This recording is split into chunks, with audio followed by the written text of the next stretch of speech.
Mari kita berdoa. Tuhan Yesus, kami mengucap syukur Tuhan buat pagi hari ini Tuhan. Kami percaya Engkau Tuhan yang sangat baik dalam hidup kami. Dan kami percaya Tuhan, biar hati kami tertuju hanya kepadamu. Dan kami minta firman-Mu, kami minta pewahyuan yang baru, hikmat yang baru di dalam kami menghadapi kehidupan ini Tuhan. Biar perlengkapan yang daripada Tuhan memperlengkapi setiap kami.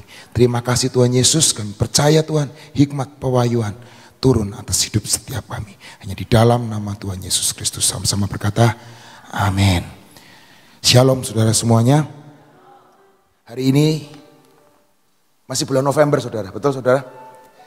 November itu adalah hari, bulan apa? Ya bulan November Pak, bulan hujan Pak, berberan hujannya Pak. Banjir lagi kemarin-kemarin. November ini kita tuh hari pahlawan, betul saudara ya.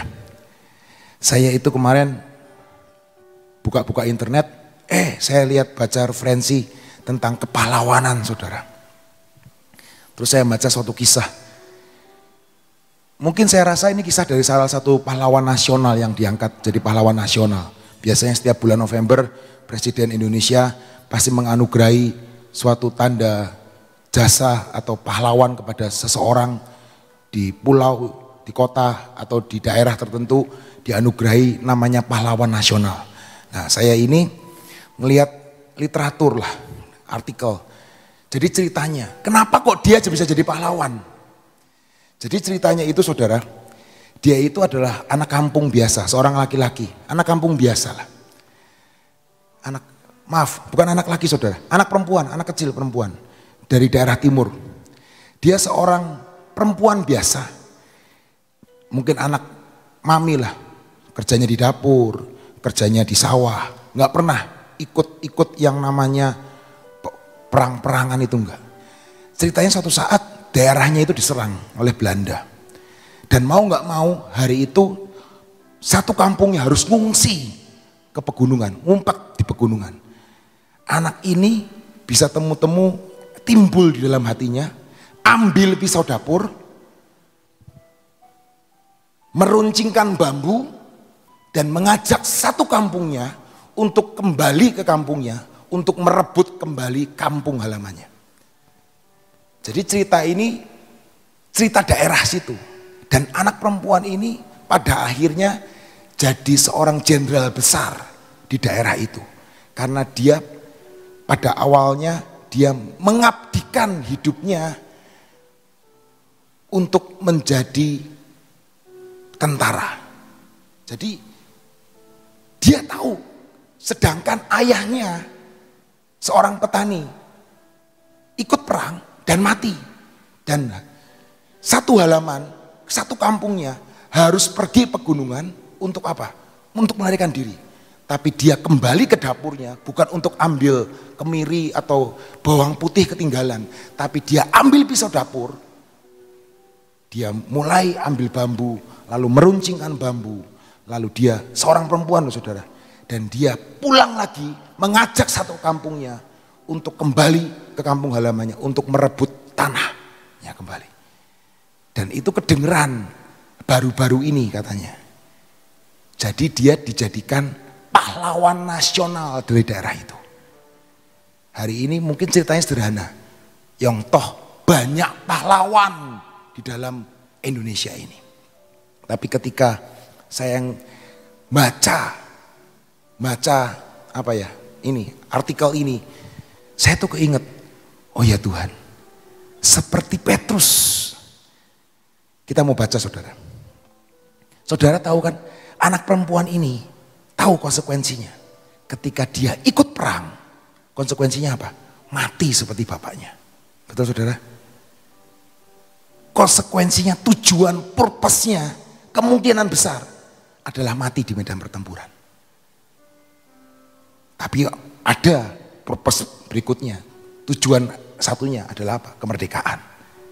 Dan saya percaya, maupun pahlawan ini mati sebelum Indonesia merdeka, tapi dia sudah mencapai destininya untuk mencapai tujuan ilahi dalam hidupnya, yaitu menggerakkan satu kampung, bahkan satu daerah untuk memenangkan perang.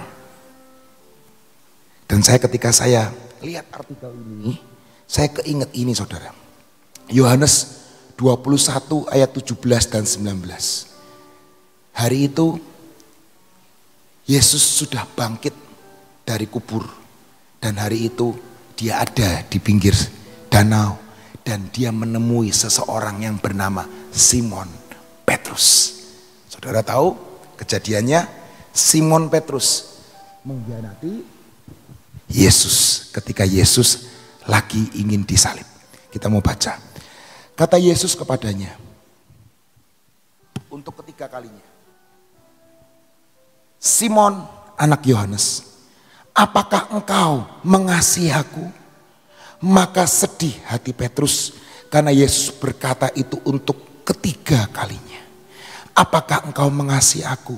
Dan ia berkata kepadanya, Tuhan, engkau tahu segala sesuatu, bahwa aku mengasihi engkau. Kata Yesus kepadanya, gembalakanlah domba-dombaku. Aku berkata kepadamu, sesungguhnya ketika engkau masih muda, engkau mengikat pinggangmu sendiri dan engkau berjalan kemana saja kau kehendaki. Tetapi jika engkau sudah menjadi tua,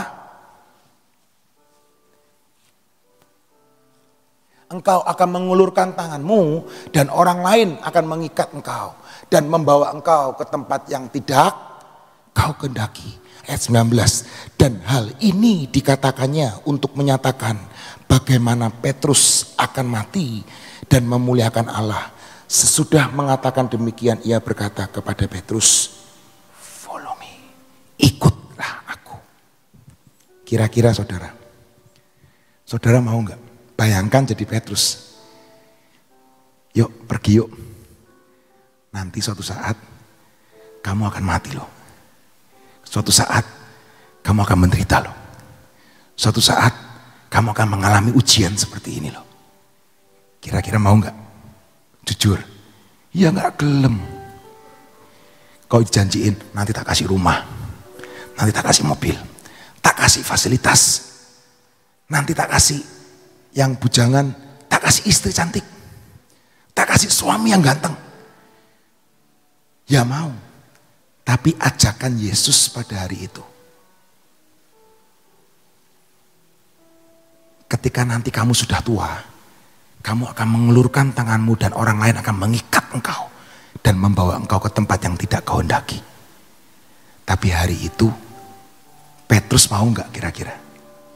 Mau kan saudara? Seperti tadi saudara. Perempuan yang diangkat jadi pahlawan, dia tahu loh tujuan akhirnya mungkin dia mati. Tapi dia tahu, aku harus menggenapkan tujuan ilahi dalam hidupku. Amin saudara. Kenapa kok bisa seperti itu?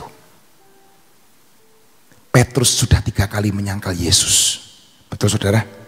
Dan hari itu Yesus menanya 3 kali juga kepada Petrus. Artinya apa? Hari itu Petrus rekomitmen lagi di hadapan Tuhan. Ditanya lagi komitmennya di hadapan Tuhan. Nanti akhirnya akan seperti ini loh. Ada penderitaan loh. Ada kematian loh. Berakhirnya menderita. Kita tahu semua.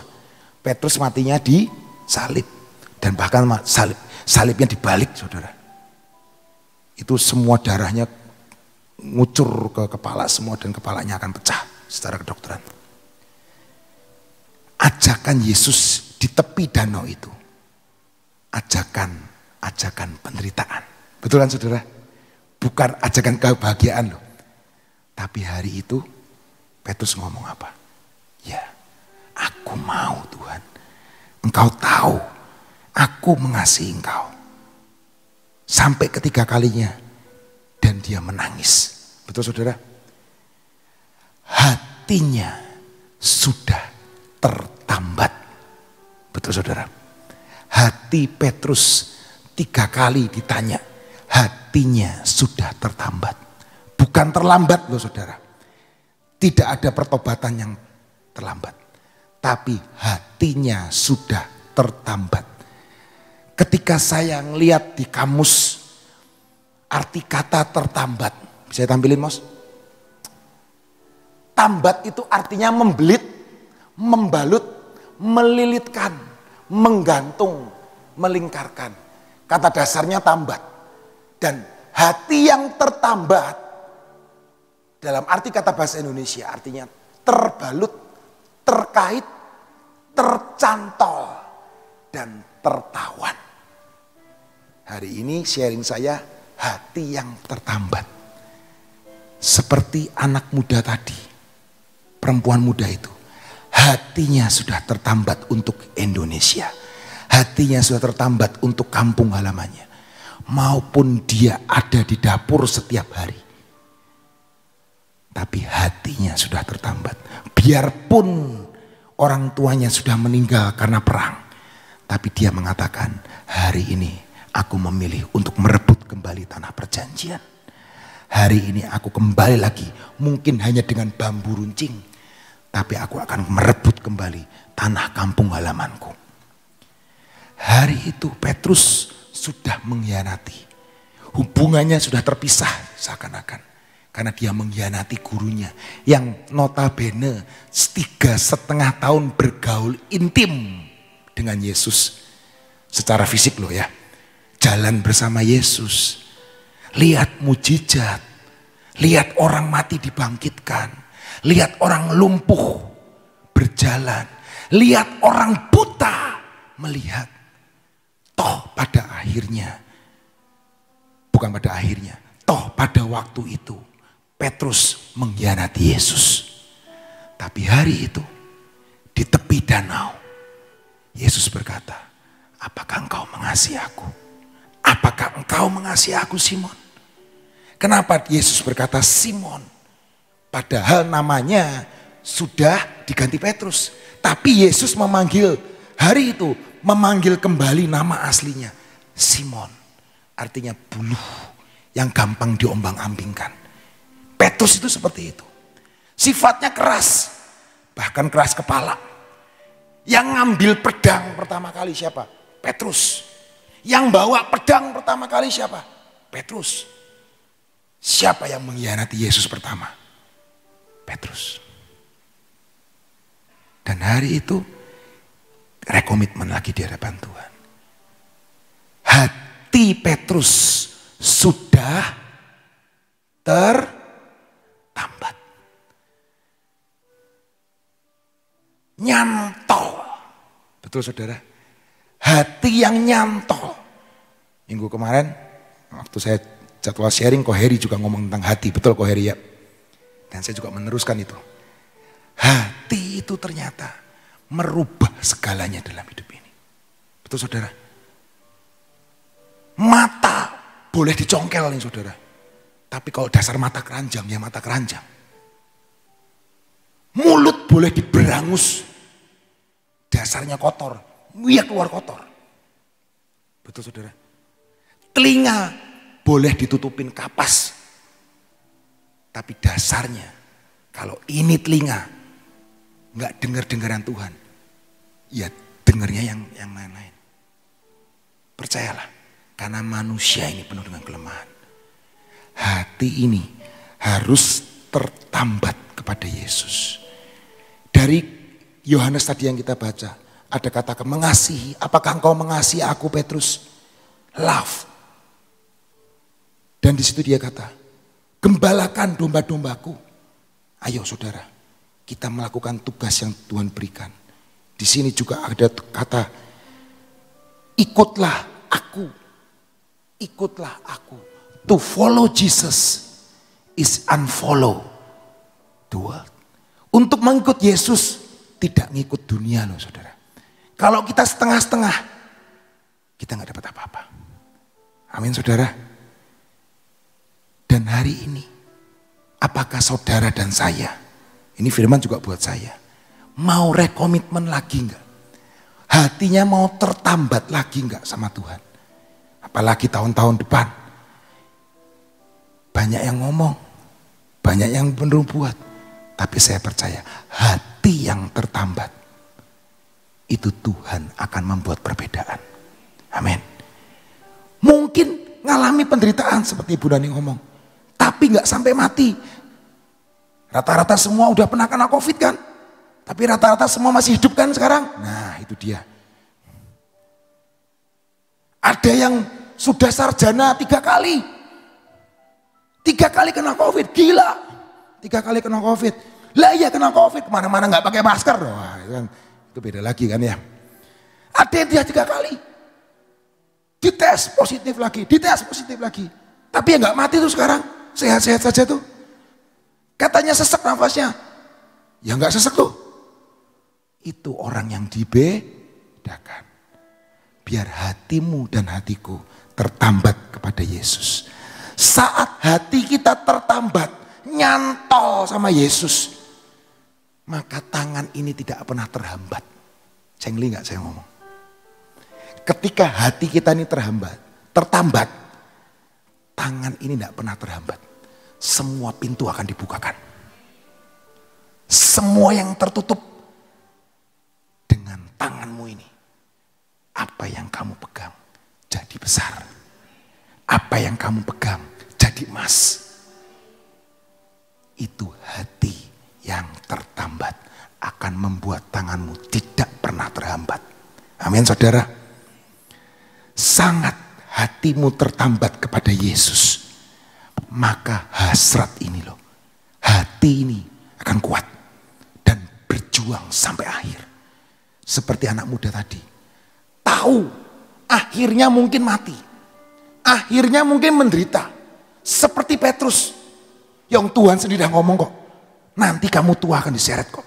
Nanti matimu tuh nanti tidak enak. Tapi Petrus ngomong apa?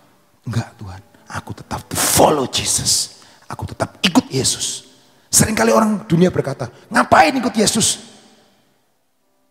Ngapain ikut Yesus? Tapi biar hari ini hatimu tertambat. Di depan ada apapun, percaya masih ada Yesus. Karena kita nggak pernah sendirian berjalan. Kita berjalan bersama Yesus. Hati yang tertambat, maka membuat hasrat dan hatimu itu berujung semakin kuat. Amin. Ketika hatimu tertambat saudara, maka tekad, semangat untuk mencapai tujuan, destinimu itu tetap bulat. Karena hatimu tertambat kepada Yesus. Betul saudara? Seringkali Alkitab berkata, hati yang gembira adalah obat.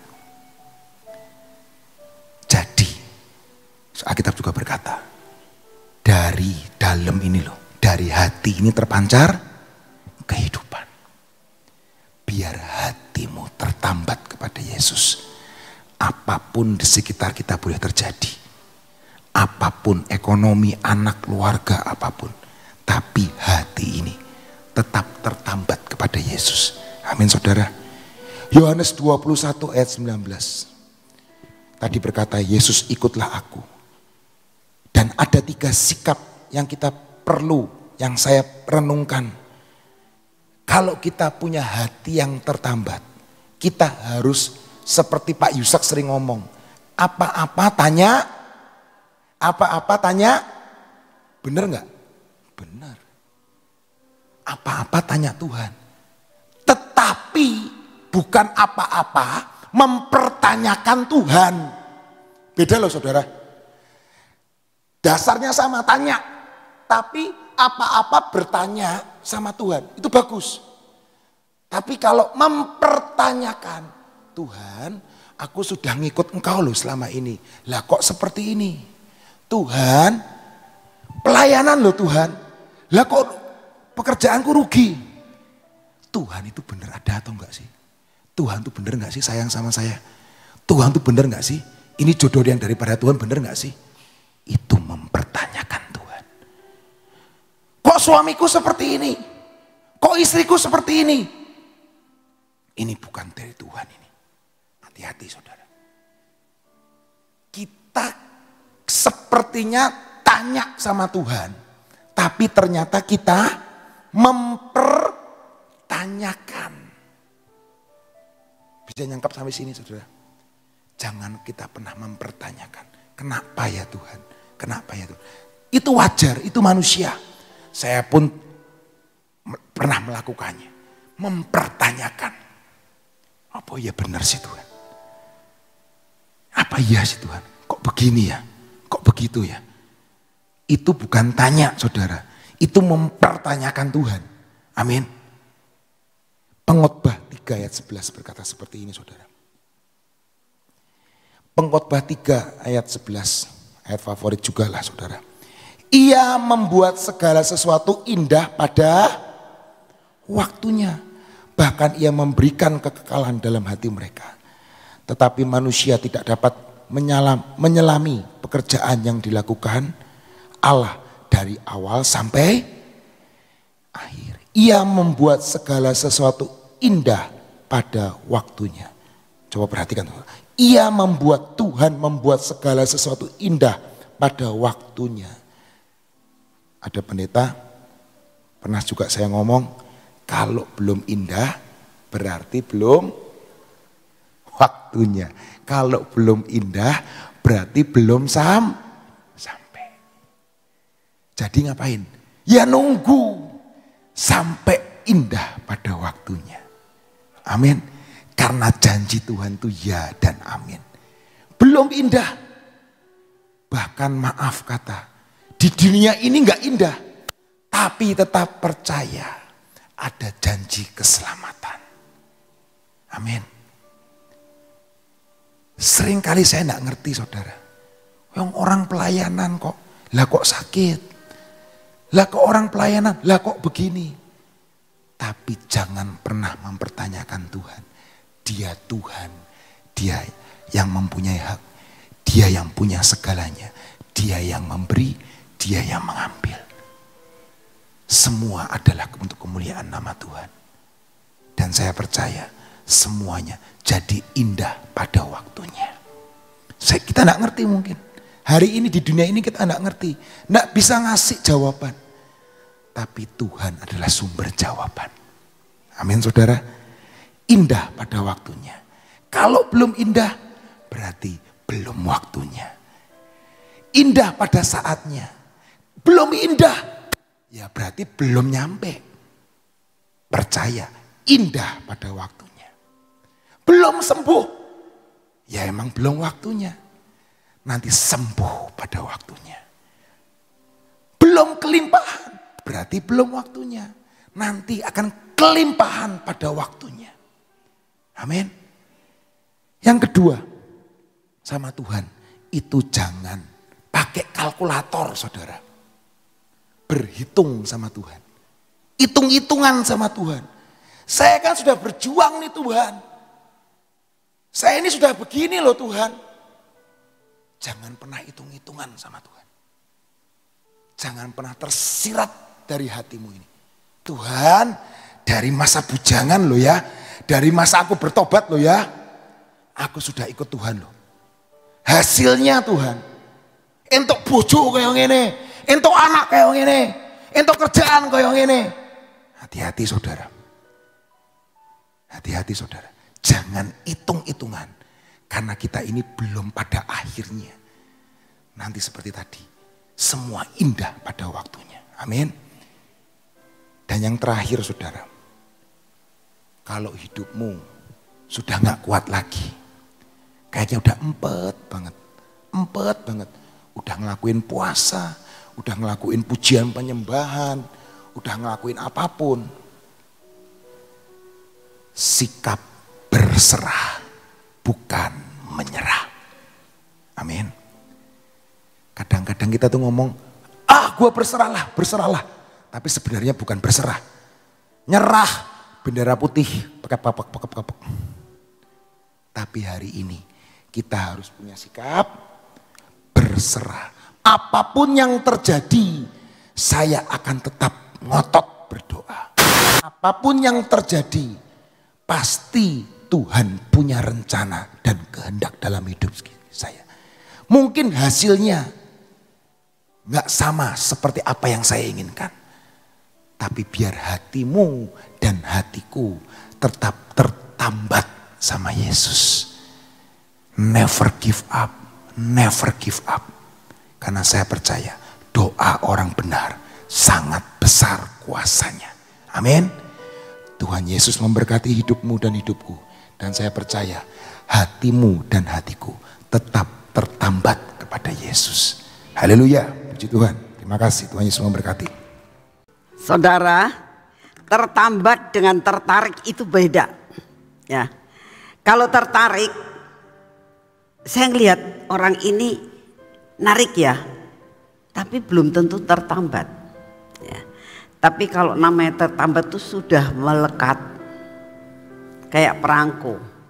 Ya. Itu sudah nggak bisa dilepas, namanya tertambat. Jadi kalau kita kemarin dengar khotbah dari Pak Kris yang mengatakan ada satu keluarga yang disuruh menyangkal Tuhan, dia disuruh melihat kalau kamu tetap menyangkal, kalau kamu tidak menyangkal Tuhan, anakmu tak bunuh. Ya. Tetap tidak menyangkal Tuhan, anaknya dibunuh. Kalau kamu tidak menyangkal Tuhan, istrimu tak bunuh. Akhirnya istrinya dibunuh, betul kan? Kemarin yang datang hari Selasa, ingat nggak kesaksian itu? Dan terakhir dia juga dibunuh. Nah, dari pengkhotbah berapa 3 ayat 9 tadi ya? Tadi ya, pengkhotbah 3 ayat 9 katakan, ia membuat segala sesuatu indah pada waktunya. Mana yang kelihatan indah pada saat itu, mana yang kelihatan indah? Menurut pandangan kita nggak ada yang indah. Bahkan diakhiri dengan sesuatu hal yang sangat mengerikan, sangat membuat hati ini, aduh kok sampai begitu ya. Ikut Tuhan, cinta Tuhan, tertambat hatinya, kok sampai seperti itu. Tapi firman Tuhan mengatakan sesuatu itu indah pada waktunya, seperti Luki tadi katakan, kalau belum waktunya ya belum indah. Nah, tapi ujungnya kan kesaksian kemarin dari Pak Kris kan mengatakan seluruh daerah itu dan kampung itu akhirnya menerima Yesus, akhirnya diselamatkan. Tapi dia nggak nikmati. Dia sudah di surga, anaknya sudah di surga, istrinya sudah di surga, dia nggak nikmati. Makanya kita harus tahu, jalan Tuhan bukan jalan kita, ya. Waktu Tuhan bukan waktu kita. Jadi kita tadi ditekankan, kalau belum nyampe berarti belum waktunya. Belajar kita bersyukur ya, jangan hitung-hitungan tadi dikatakan, jangan mempertanyakan kok ndak nyampe ya Tuhan.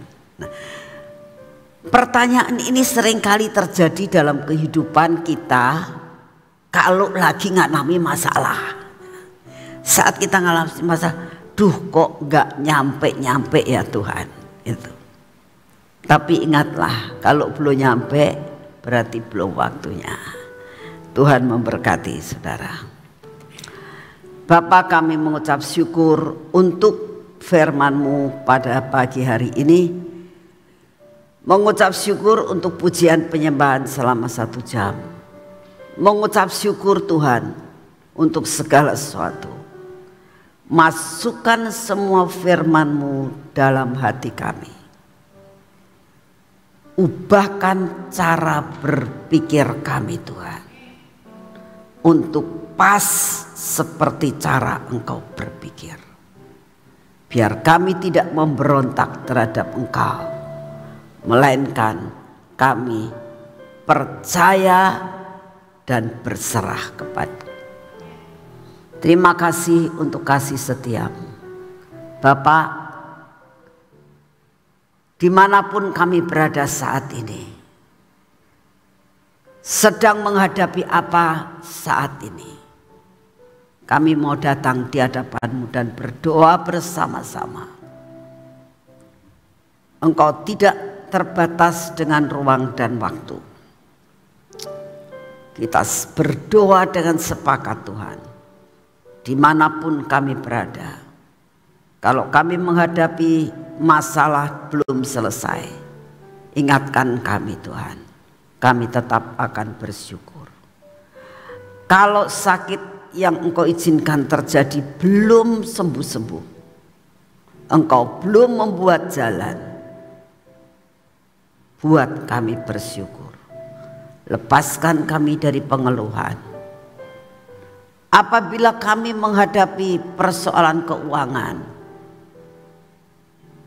yang dikejar-kejar dan kami belum mendapatkan kelegaan, buat kami percaya waktunya tiba, semua akan terselesaikan. Terima kasih ya Tuhan. Kalau kami menghadapi masalah keluarga terhadap suami, istri maupun anak yang tidak pas di hati kami, buat kami tetap bertahan, karena kami tahu ujungnya pasti baik. Terima kasih untuk kasih setiamu ya Tuhan. Terima kasih buat pagi hari ini. Saat ini kami datang di hadapan-Mu, kami berdoa tetap untuk bangsa dan negara kami. Bapak, Engkau yang akan memegang dan menopang Bapak Presiden kami. Engkau tahu persoalan yang dihadapinya. Engkau tahu kemelut yang ada di bangsa kami. Engkau tahu program-program yang sangat banyak yang ada di hadapannya. Bapak Presiden kami butuh topangan Tuhan. Kami menopang Bapak Presiden kami. Biarlah para menteri, para pendampingnya Tuhan, tetap setia Tuhan. Biar hatinya tertambat kepada Pak Jokowi, supaya benar-benar bersama-sama sederap dan selangkah untuk mencapai puncak daripada semuanya, sehingga Indonesia menjadi negara yang benar-benar menjadi lumbung pangan dunia, untuk menjadi berkat buat bangsa-bangsa. Terima kasih untuk kasih setiamu.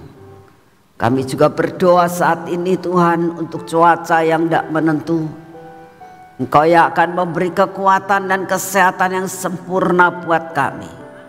Di dalam nama Tuhan Yesus kami minta daya tahan tubuh yang berasal daripada-Mu memasuki tubuh jasmani kami, sehingga daya tahan tubuh ini mengusir segala bakteri, mengusir segala virus, mengusir segala kelemahan secara jasmani dalam hidup kami.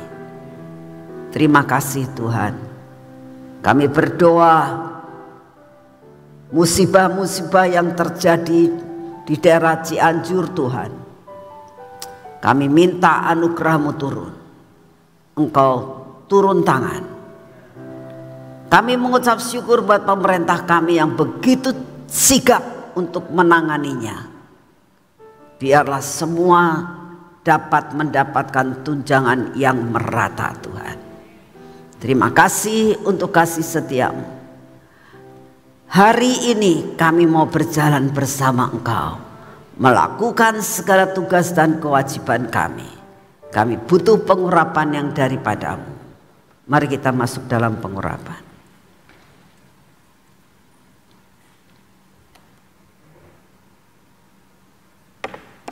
Dalam nama Tuhan Yesus, biar pengurapan ini memasuki akan hidup kami, memasuki mata kami, telinga kami, bibir mulut kami, terutama buat hati kami Tuhan.